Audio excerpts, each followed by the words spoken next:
আভার বিবাহের সময় বরপক্ষ ও কন্যাপক্ষর মধ্যে কি একটা মতান্তর হইয়াছিল, কিন্তু দুপক্ষই ভদ্রলোক, তাই মতান্তর ঝগড়ায় পরিণত হয় নাই। বরপক্ষ আভাকে লইয়া চলিয়া গিয়াছিলেন।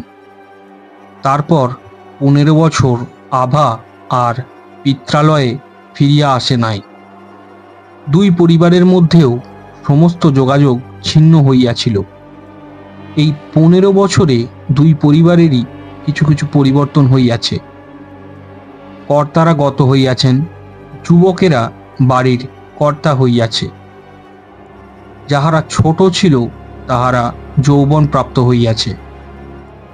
আবার বিবাহের সময় কি লইয়া মনোমালিন্য ঘটিয়াছিল তাহাও বোধ করি কাহারও মনে নাই।